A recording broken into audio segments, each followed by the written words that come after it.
أعوذ بالله من الشيطان الرجيم.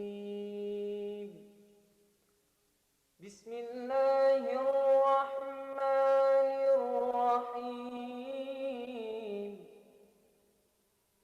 وقل الحمد لله الذي لم يتخذ ولدا ولم يكن له شريك في الملك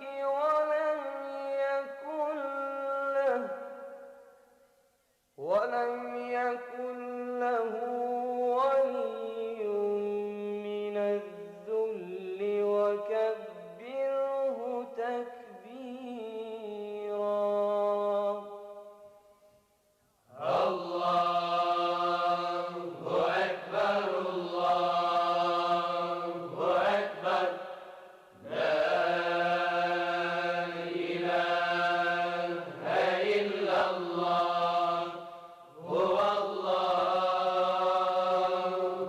أكبر الله أكبر ولله الحمد. بسم الله الرحمن الرحيم. وما كان الله ليعذبهم وأنت فيهم وما كان الله معذبهم وهم يستغفرون. أستغفر الله أستغفر الله أستغفر الله أستغفر الله أستغفر الله أستغفر الله أستغفر الله أستغفر الله أستغفر الله تبت إلى الله نهيت قلبي عما سوى الله أستغفر الله تبت إلى الله نهيت قلبي عما سوى الله أستغفر الله تبت إلى الله نهيت قلبي عما سوى الله أستغفر الله تبت إلى الله نهيت قلبي عما سوى الله أستغفر الله تبت إلى الله نهيت قلبي عما سوى الله. أستغفر الله العظيم الذي لا إله إلا هو الحي القيوم وأتوب إليه ونسأله التوبة والمغفرة والهداية لنا والتوفيق إنه هو التواب الرحيم إنه هو التواب الرحيم إنه هو التواب الرحيم. فاعف عنا يا فتاح يا عزيز يا الله. بسم الله الرحمن الرحيم. إن الله وملائكته يصلون على النبي يا أيها الذين آمنوا صلوا عليه وسلموا تسليما. اللهم صل على سيدنا محمد النبي الأمي وعلى آله وصحبه وسلم. اللهم صل على سيدنا محمد النبي الأمي وعلى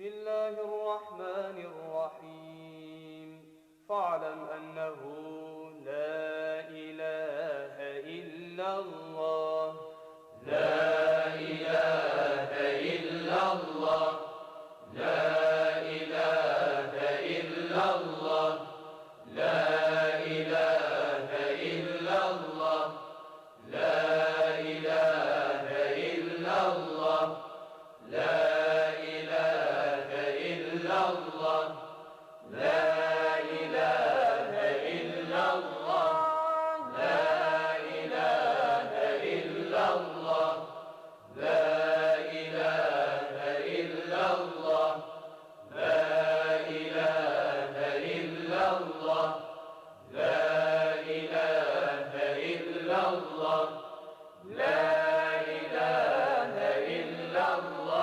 لا إله إلا الله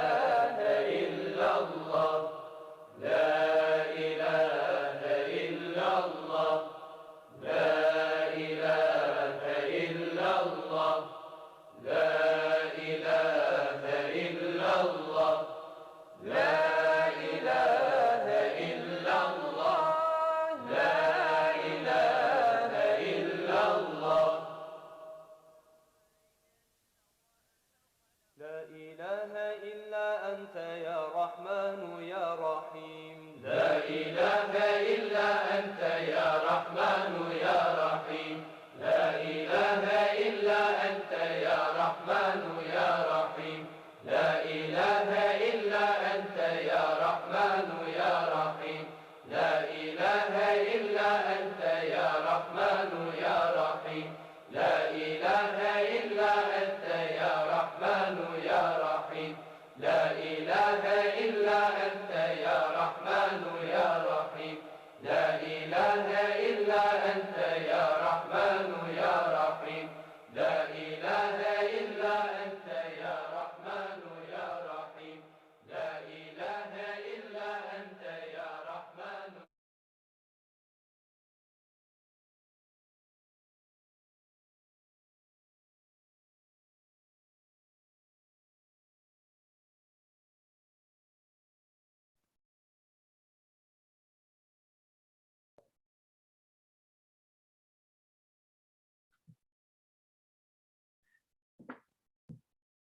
Assalamu alaikum. My name is Muhammad Abdul Alim. On behalf of the World Council of Muslims for Interfaith Relations, Stand with Dignity and Islamicity, I welcome all of you to this first episode of Muharram, a time of sacrifice and personal reformation. This will be a 10-part series where we will be covering various topics which I will go over with all of you. We are all involved in various interfaith activities, but we feel that there is not enough emphasis on intra-faith activities. And really, we cannot do justice to interfaith unless we have a very sincere effort in making sure that we have intra-faith also, and making sure we are working together on issues that matter to all of us. We hope that this series will be a template for interfaith work on issues we face as one humanity. We are honored to have with us two esteemed hosts who have dedicated their lives to promoting a better understanding of Islam. They will be hosting these 10 sessions that we'll be going through with various guests that we will have for different topics. With that, we have Dr. Hasnain Walji. He comes from the Shia tradition.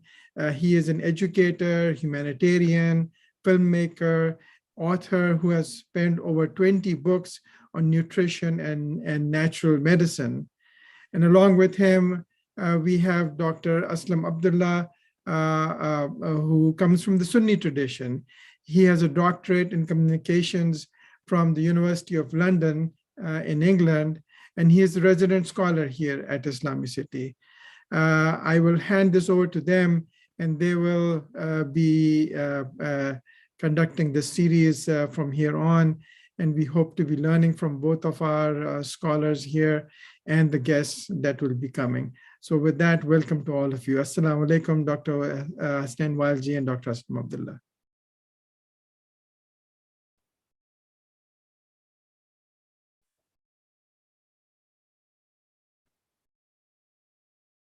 Dr. Aslam, I think you're muted.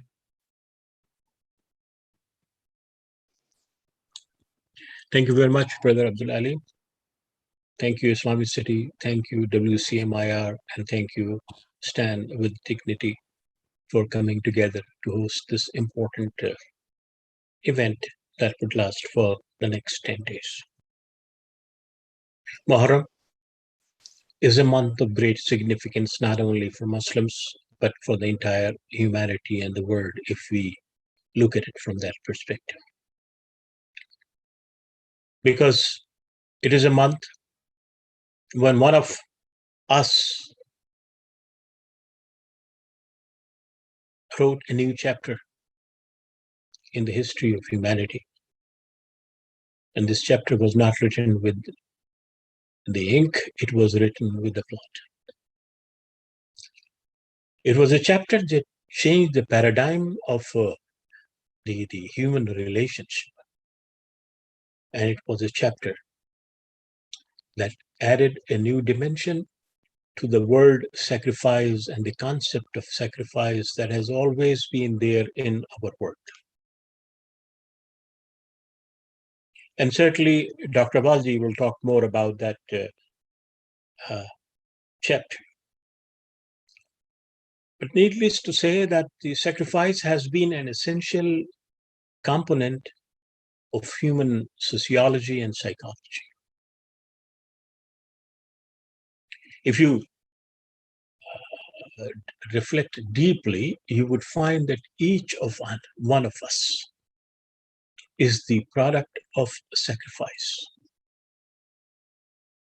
We would not have been in this world without the sacrifice of our parents, specifically our mother, to whom we owe our existence.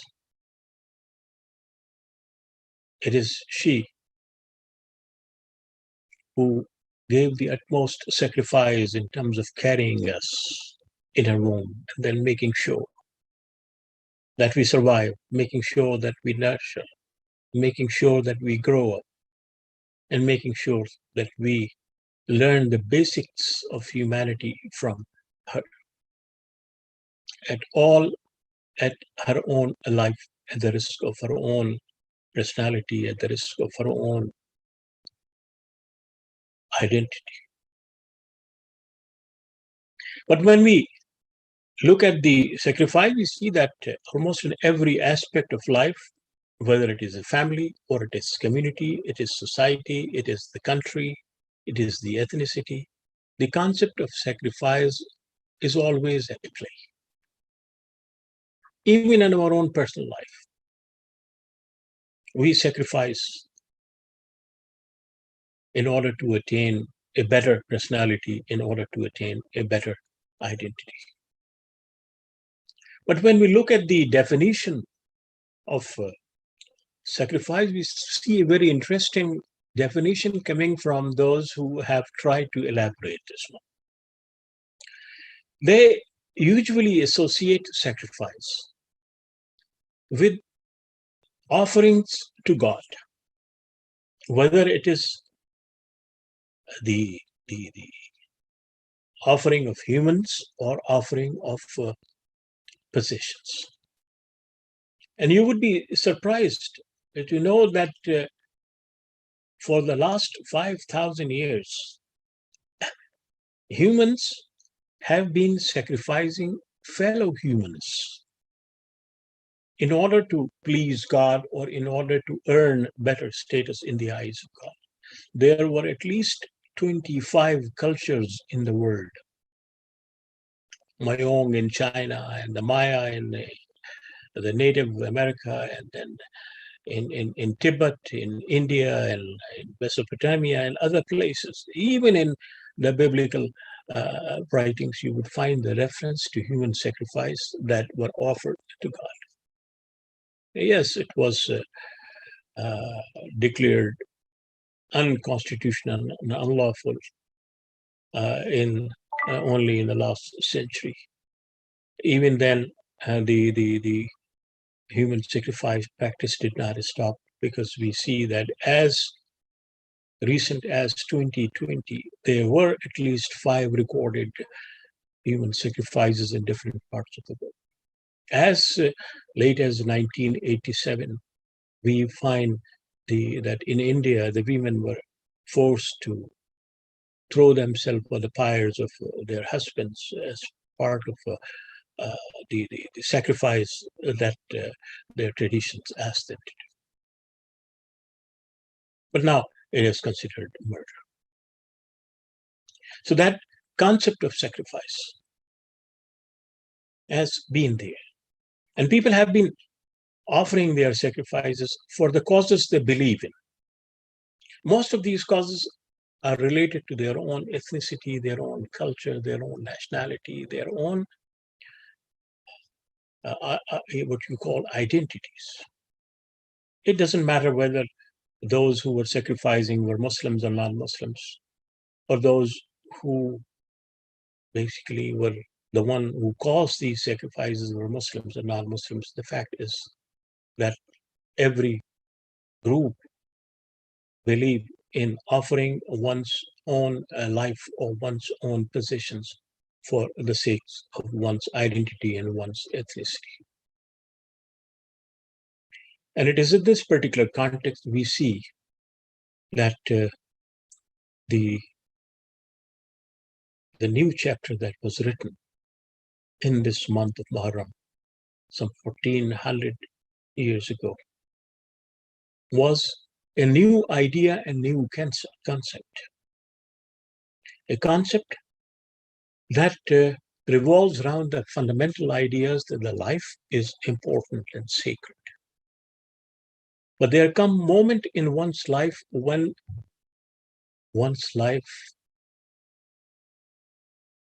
is not or does not get precedence over one's own goals and one's own principles. In other words, life is important, but the goal of life becomes more important than one's life in certain moment of history. And that is what we are talking about, the new chapter that was written in Muharram. Dr. Waldi will talk about it. So we look at that perspective not only from the perspective of Islam or from the perspective of Muslims or from the perspective of the Shias or the Sunnis, but we look at it from the perspective of a new dimension in human epistemology, a human endeavor to stand for certain principles that are everlasting and that would be everlasting, and that would not only benefit one group and one set of people, one ethnicity, one community, but the entire humanity as a whole. It is a different thing that we basically have confined it to a particular sect or a particular religious group or a particular community, but the reality is that that sacrifice encompasses the humanity and constantly gives inspiration to the people that yes, the life is sacred and important, but there comes a moment in the life of one's when the principles and the goals of life become more important.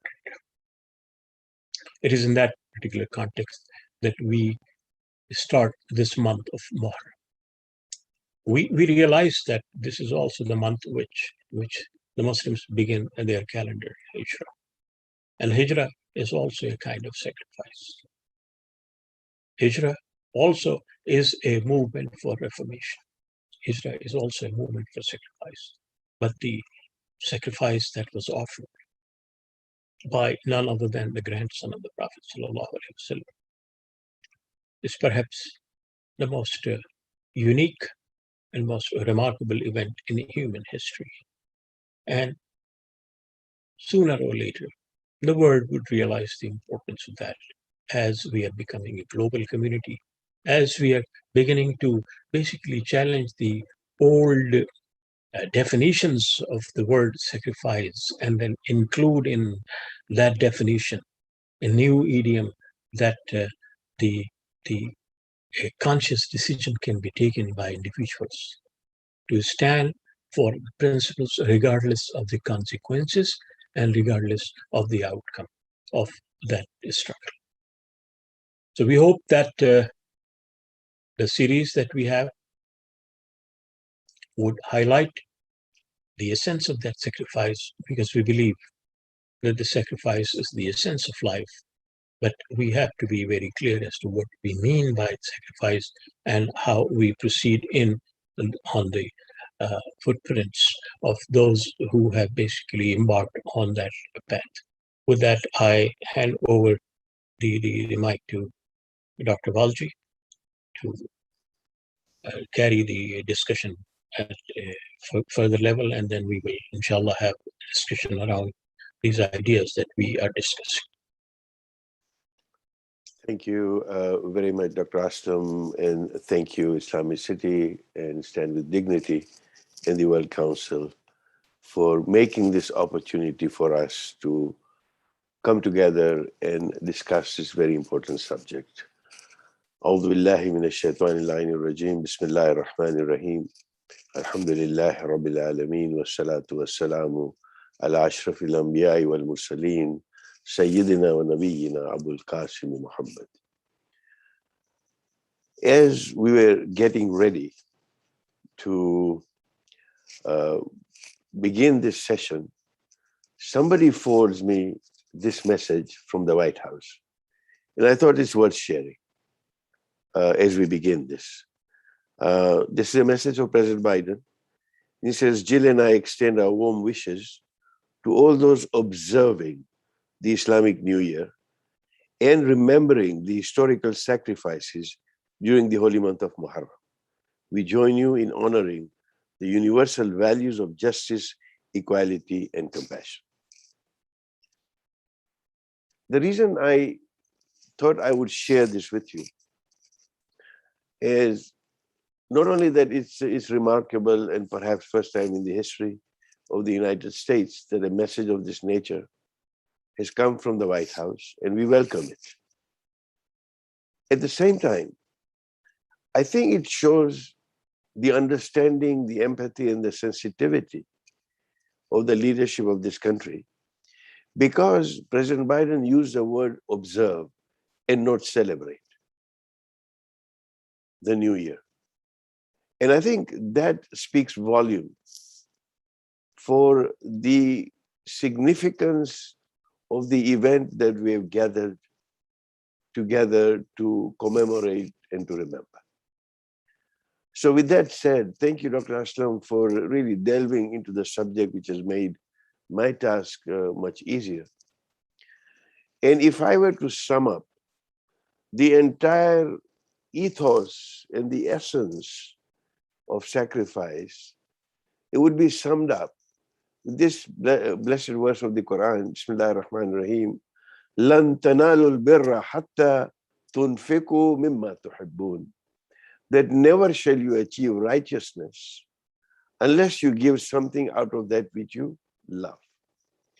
And Muharram, as it begins in the 10th of Muharram, is, as Dr. Aslam mentioned, is indeed a paradigm shift in the understanding of the very word sacrifice. And hence, when we were discussing this series, we said, let us set the groundwork and the basic understanding of the very word sacrifice.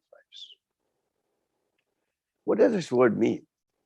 You know, it's a heavy word, it's a lofty word, it's an easy word to pronounce, it's a very difficult word to implement. In the wider sense, to add to what Dr. Aslam has said rightly, sacrifice means giving up things which are valued or desired. Now, those things may be tangible, countable, like time, wealth, or it could be life, or intangible and immeasurable, like one's feelings, one's attitudes, one's opinions, one's aspirations, and even the ultimate, one's ego, the I that needs to be sacrificed in order to achieve a loftier goal. All these are given up for the sake of something that is more worthy or more important, as rightly hinted by Dr. Aslam.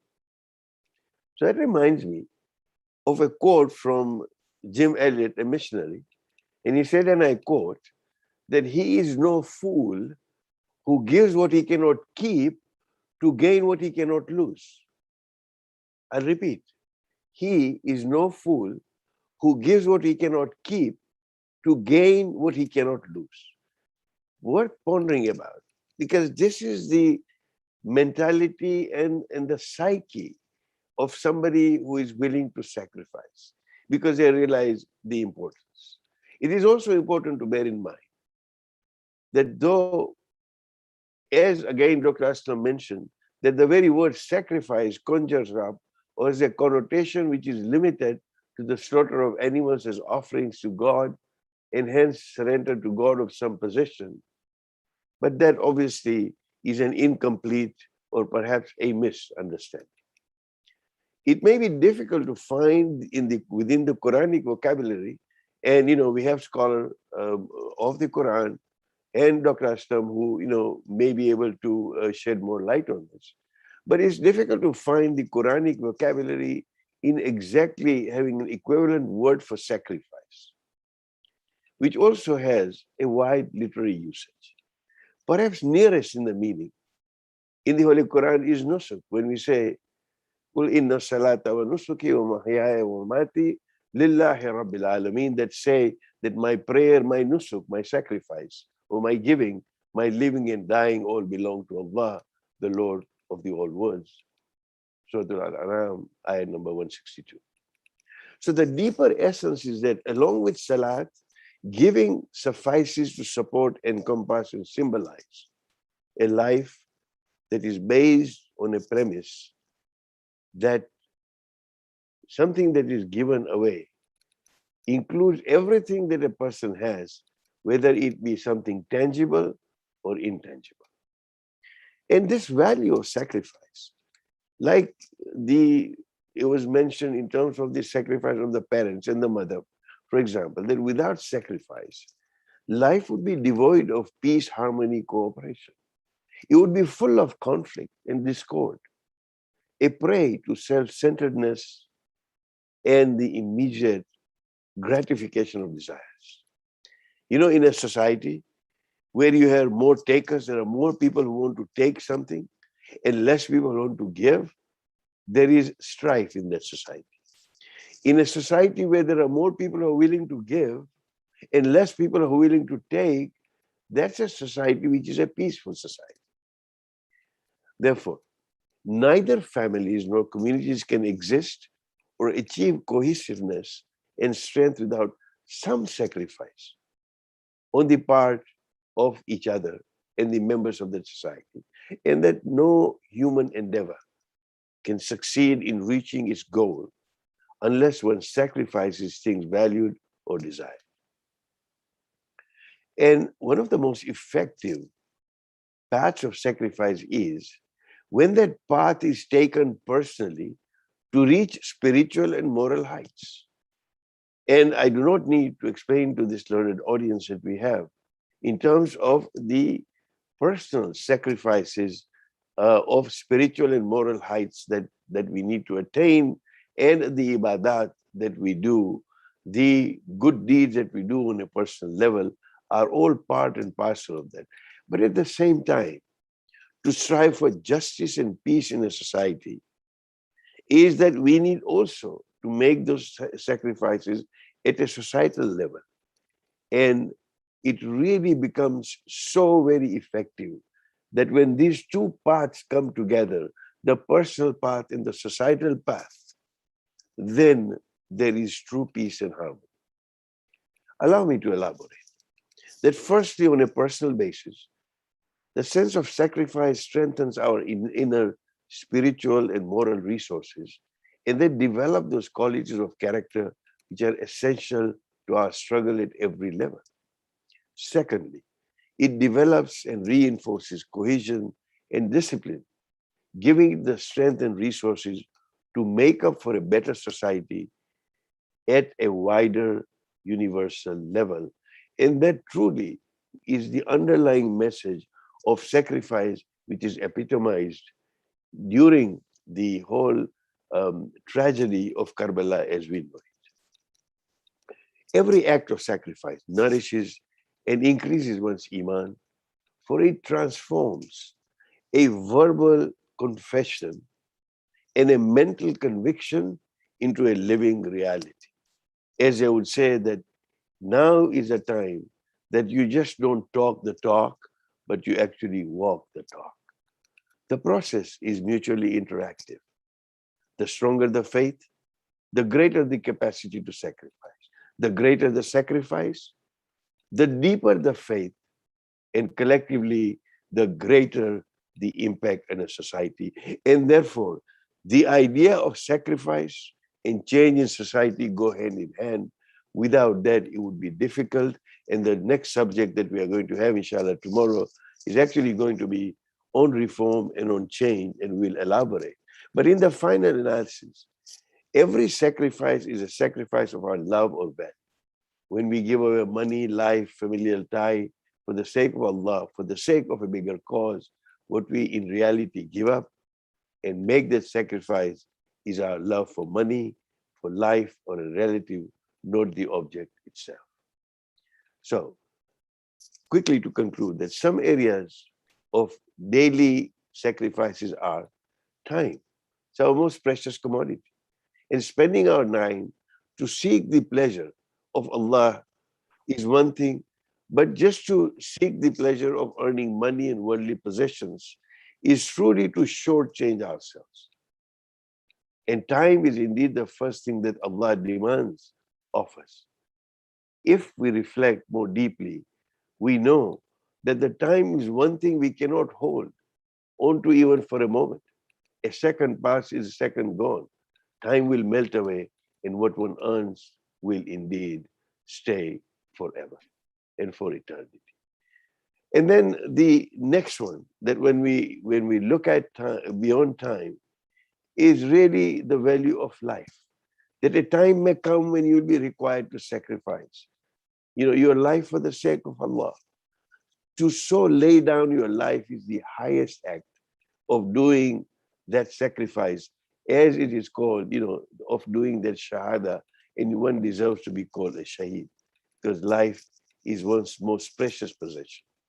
You can only have the courage to die in the way of Allah as soon as you realize that life does not belong to you, but to Him, and you must render to Him what is His due.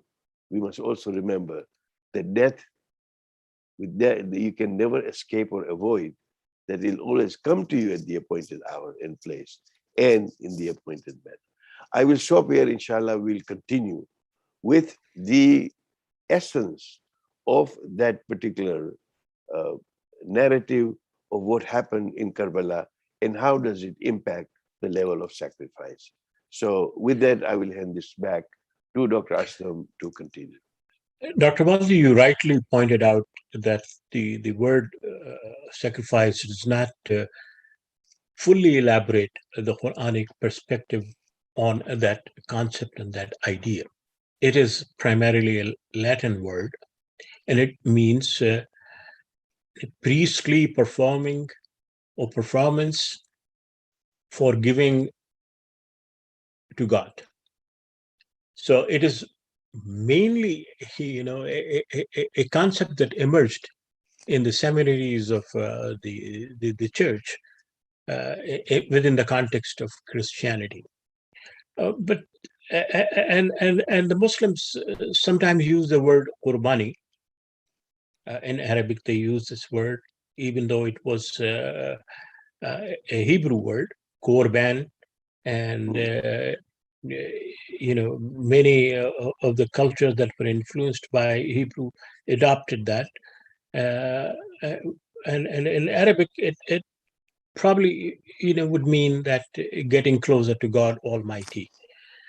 But the Quranic concept is much bigger than that, and that is that the essence of life is built on this concept of giving your own priorities, giving your own interests for the sake of larger interest, and the larger interests are not just your community or your ethnicity or your culture or your race, but the humanity as a whole. And that is the concept that emerged. That's why when the Quran says, وَمَا لَكُمْ لَا تُقَاتِلُونَ فِي سَبِيلِ اللَّهِ وَالْمُسْتَضَعْفِينَ مِنَ الرِّجَالِ وَالنِّسَاءِ وَالْوِلْدَانِ الَّذِينَ يَقُولُونَ رَبَّنَا أَخْرِجْنَا مِنْ هَذِهِ الْقَرْيَةِ الظَّالِمِ أَهْلُهَا وَاجْعَل لَّنَا مِن لَّدُنكَ وَلِيًّا وَاجْعَل لَّنَا مِن لَّدُنكَ نَصِيرًا. Then how come you do not struggle, you do not fight for the cause of those people who have been oppressed, those people who have been denied their rights, those men, those women who have been living under the torture and the tyranny of people, and who basically have been saying loudly or silently that God Almighty sent someone who could take us out of that kind of situation. So the Quran is basically giving a different dimension and different perspective to that whole concept of living for others. And it is basically extolling the idea that living for others and ensuring that the interests of all human beings are secured is a larger principle and a larger goal that one must achieve and must work for that, because that is the true message and the true guidance that comes from God, that in order to attain the closeness to God, in order to attain his favors, one has to be willing to work for the rest of humanity. And that is a paradigm shift in the Quranic concept. And that was something that was lived, and that something that was shown to the people, that it is possible that the Quran is not merely words, but it is also a practice that has been proven by the acts of those who understood that message very clearly and very definitely. So thank you, Dr. Aslam. That brings me on to this point, and this is something worth discussing with your erudition. The whole concept of the greater good within the context of the Quranic worldview, that it is not just for one's tribe, it is not just for one's ethnicity, that you sacrifice, or that you are here to serve humanity as part of that, hukukul ibad that we talk about. So help us understand a little bit more in terms of the concept of the greater God, which is a natural phenomena that instinctively, lives within every creature, even animals. In fact, I mean, we go back again to the Quran, which says very clearly, كان الناس أمة واحدة فبعث الله النبيين ومبشرين ومنذرين وأنزل معهم الكتاب والحكمة ليحكموا بين الناس فيما اختلفوا فيه. That human beings have been differing and have their own concept, their own interests, their own ethnic, cultural, geographical interests. But humanity is one. And the message of all the messengers has been to unite that humanity. And how can we unite the humanity if we do not identify with the common good of all? And what is the common good for all? The common good for all is that the societies and the human beings live free from injustices and free from oppression, that they are given the full opportunities to exercise their personality the way God created them in the best possible manner.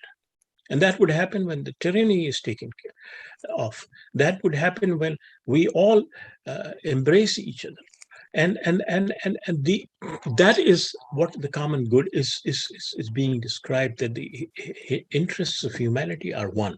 You cannot say that the interests of Americans or the interests of Indians or the Pakistanis or the Somalians are different than the rest of the humanity. Culturally and geographically, you can make that kind of argument. That we have a better, bigger stake on this particular land or that particular resources that God has created. But God is giving us a different perspective altogether, that our fates are tied with each other. Indeed. And if one is suffering, the entire humanity is suffering. Absolutely. And the biggest suffering comes when the justice is denied. Because injustice basically dehumanizes.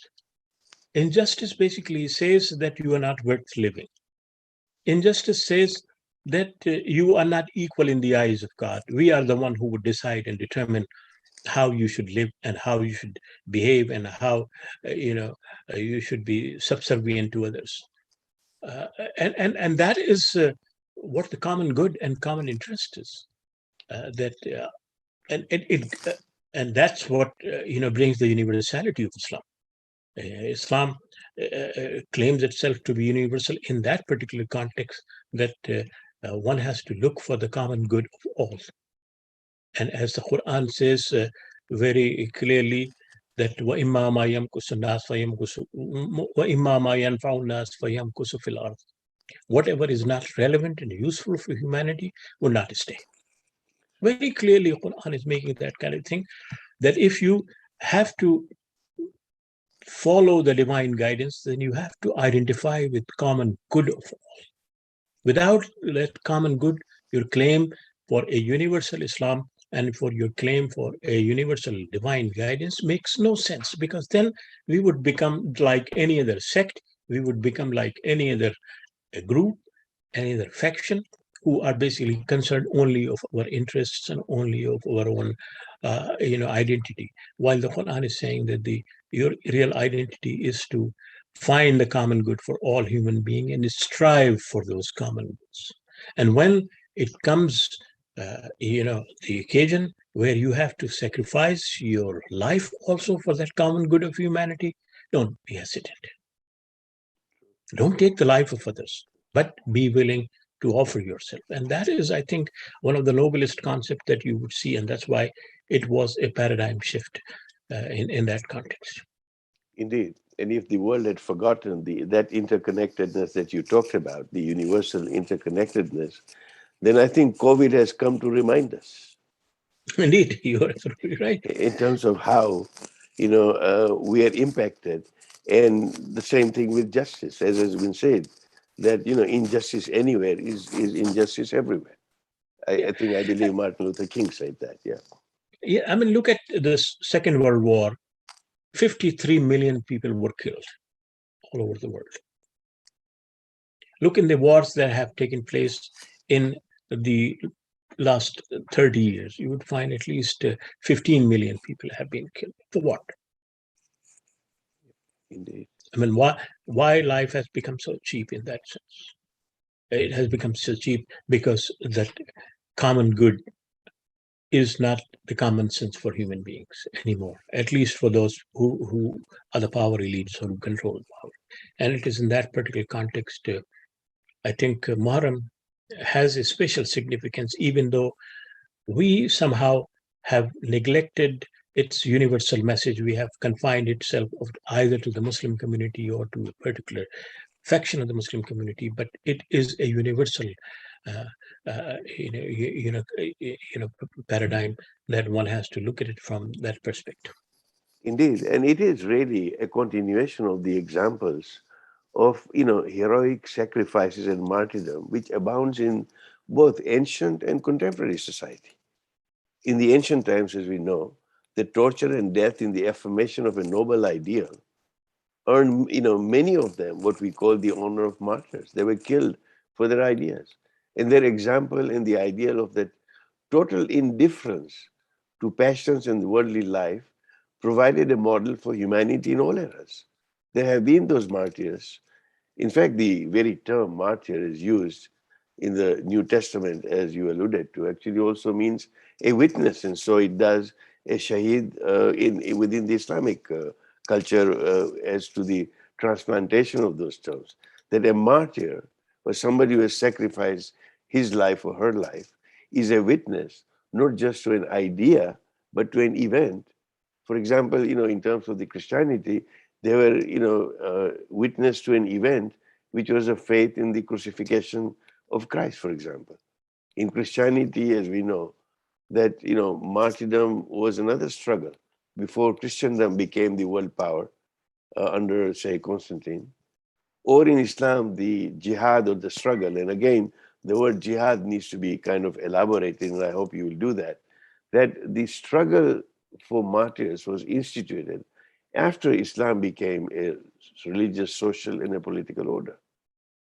So But one of there the, are these yeah, connotations where we need to understand where there is Judaism, the whole idea of martyrdom within Judaism are also. So each faith has got, its own set of martyrs in the history of humanity. you see, what basically makes the Muharram and the events in Karbala different from the rest of the things uh, is worth noticing. While in the ancient cultures and even in in not that that far past cultures, we see that the communities rise for their rights. They basically focus more on their ethnic, cultural, or even religious rights and all those things. But here we find that certain principles that are common and that work for the common good of humanity were being stressed and emphasized upon. Here we find that, in a culture of power elites that has given that kind of idea that the rulers are Zil-Ilahi, or the shadows of God, and who are basically the vicegerent of God on earth in terms of the power structure is concerned, were being challenged by someone who was trained by none other than the Prophet himself, and who took it upon himself to make that statement with his blood and with his family's blood. That yes, the life is sacred and one must respect that life. But then when it comes to the common good of all, then the life is worth sacrificing. And I think this is a bold and conscious decision that world has not yet grasped its totality, because it's beyond ordinary human imagination. That can we stand up for the entire humanity, even for those people who are not part of our generations, even for those who are not part of culture, even for those who are not part of our ethnicities? Can we stand for all of them? This is, this may sound a modern idea, but in fact, it is as ancient as the events in Karbala. Yeah, and indeed, it is timely and right that as we begin this series in the remembrance of this great sacrifice of Imam Hussein, the grandson of the Prophet, the special status in Muslim history, as you say, has largely been due to his sacrifice and the examples of his courage, sincerity, steadfastness, dignity, and his struggle. And you rightly say that sometimes it's been confined by us, within the four walls of where we commemorate this tragedy, rather than it being, a social justice movement or something that inspires a social justice movement.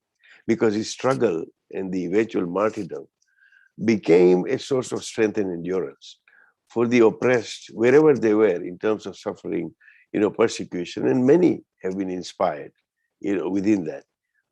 In fact, it's been said by numerous authors to say, for example, Antoine Barra says that no battle in the modern and past history of mankind has earned more sympathy and admiration, as well as provided more lessons than the martyrdom of Hussein at the Battle of Karbala. So you're absolutely right when you say that this needs to be internationalized, it needs to be globalized, because sometimes we need to sit back, take a moment to reflect on that monumental moment where over, almost 1400 years ago, when this man stands on a sand dune in Karbala in Iraq, blood was flowing from his body, from the wounds that he had suffered, having lost every one of his family, including his infant child. And then he turns in four different directions, it is said. And he said, Hal min nasin yansurna, is there anyone who will respond to our call for help? Who was he calling out to? And I believe that it is a call for generations of all ages to respond to Indeed. that call. I mean, if we look at our current history, we find at least 5 or 6 movements where people have sacrificed immensely, like Gandhi's movement in India, or Martin Luther King's movement in the United States for the rights of primarily blacks, for their dignity and all those things, or Che Guevara's movement, or Ho Chi Minh's movement, and all those, or or even in the context, even though he's, people call him communist, Mao Zedong's movement for the liberation of China from the clutches of the power elites. But you find in all these elements, the narrowness of the movement itself, for a particular race, for a particular ethnicity, for a particular culture, for a particular geographical unit. But here in this particular context, we see, that, as you quoted him in Arabic, that where are the people? What people he's talking about? Is he talking about a particular tribe? Is he talking about a particular race? No, he's talking about people in general. And he is basically referring to the fundamental ideas that human dignity is the divinely given right to every human being, and the freedom is the essence of life, and justice is what one should strive for, regardless of who the perpetrators are, regardless who the victims are. And that is a message that brings Islam back to its universal message, and that basically reminds people that Islam is more than what we Muslims have been practicing for some time, have been saying for some time, that it's a divine call for the common good of humanity as a whole. True. Yeah, reminds me of the continuity where Allama Iqbal says, "Sidke Khalil bhi hai ishq, Sabr Hussain bhi hai ishq, Mari ke wujud mein Badr Hunain bhi hai ishq." That the veracity of Prophet Ibrahim's was love, so too is the patient perseverance of Imam Hussain was love. And just as the Prophet's selfless struggle at Badr and Hunain, was love for Allah, truth and justice. So this truly embodies that entire essence of continuity from the very first sacrifices that were made by the prophets until Hussein. So this is, and you brought it out rightly, that even the Quranic reference to the history of all the prophets refer to that particular concept. yes. And not only the Quranic concept, but I think the biblical reference to the sacrifices of many prophets, as mentioned there, were for that particular causes and all those things, even though Christianity has taken it to a different level by declaring Isa alayhi salatu wasalam as the one who ultimately sacrifices his own self for mitigating the sins of all others. But I think in general, the Quranic message and the message of the Abrahamic faith is very clear in that particular context, that humanity is worth living for and common good is worth working for. So I think that gives us a basic understanding of what why we are talking about this sacrifice, because it is the essence of our life, and we all have been sacrificing in one way or the other within our own limited circles. What this Muharram is reminding us that enlarge your circles, include humanity as a whole. And when you will include humanity, you would find, a different dimension and different paradigm in living your life, because then it would be a life that would give nourishment, and that would give life to many who have been the victims of all that basically have denied them their dignity. True, and all the messengers, all the prophets were charged with this responsibility that you be witnesses unto mankind. And this is something that, comes to the fore, that the word witness, the word shaheed, have that connotation to be able to have that, because to really bring this to a conclusion, to say sacrifice is at the heart of every leadership. And Imam Hussein provided that level of leadership that, for example, be it even here, we on Memorial Day, like, we honor, those who sacrifice in the field of battle, whatever it is. Leaders who are true leaders are well aware of the need to sacrifice, and the decisions the leaders face almost always include some measure of giving up. Sometimes, they give of themselves. And Imam Hussein was that ultimate who I mean, showed. even if you're absolutely right, even if you look at our world today, when we look at our own countries that are Muslim majority countries, or our own organizations, we find that the people have focused on their narrow interests, their organizations, their parties, their perspective, rather than looking at the humanity at large, rather than looking at the common good of all people. Because without the good of all, none of us would be good. But how could I justify, good for me when my neighbor is not good? So I think this is where basically we need, and in that particular context, to conclude with the discussion, because we are approaching the time, is to see how we in the United States and in this country and in this world at this particular moment, in this particular specific period of time, use those concepts of sacrifice to make the common good a motive for all of us and a living reality for the people at large, not only for ourselves, but for humanity at large. And I think that is the challenge that we all face. Well said, Dr. Aslam, because without making those sacrifices, the revival of humanity or Islam will always remain a matter of speeches and a matter of dreams. To actualize it, we do have to make those sacrifices. And this definitely would lead us into the second segment of this discussion that we would have tomorrow, Reformation, because Islam is there. It is in the text. It is in the the life and the Sunnah of the Prophet, and and his noble companions and all. And what we basically have to see is that how we live that message in our context, in our world today. So when we're talking about these things, we are not talking in terms of changing our religion.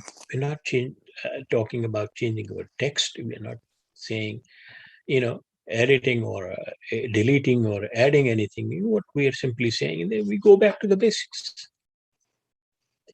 And the basics is to find the common good for all.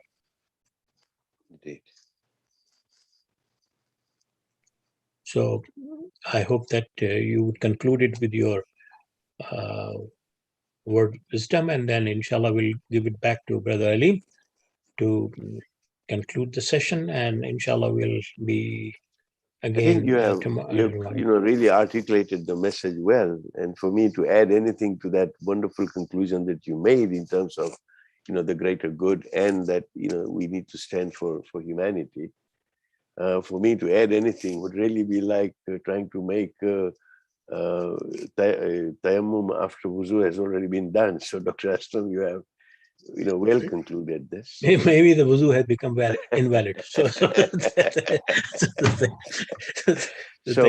we'll hand this back to Brother Alim to bring this to a close. But truly, I think it's humbling and it's self-reflection that we think about this, and that we cannot remain in our own cocoons, and we need to ensure that this message resonates. And this is our feeble effort to see that we're able to resonate this message across. I would request you to give a preamble or a glimpse of what we are going to discuss tomorrow in the Reformation, basically.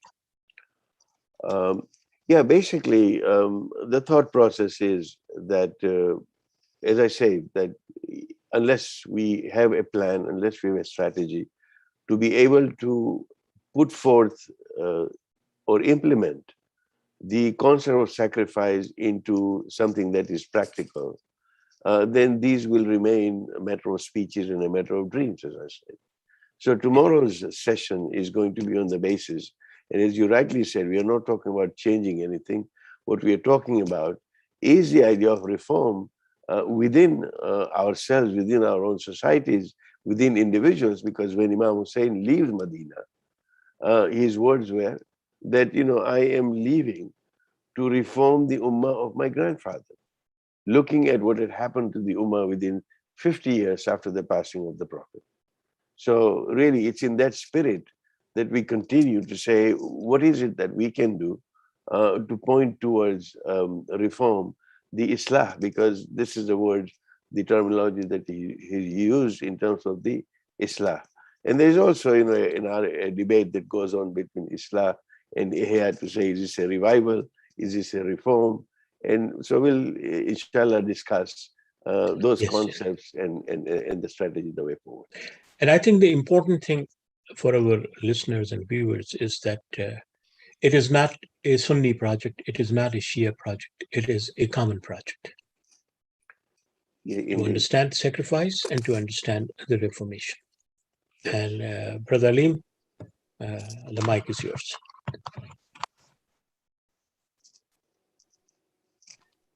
Thank you, Dr. Aslam, and thank you, Dr. Walji, for that illuminating discussion on sacrifice and giving us also a preamble of the reform discussion that you both will be engaging in tomorrow.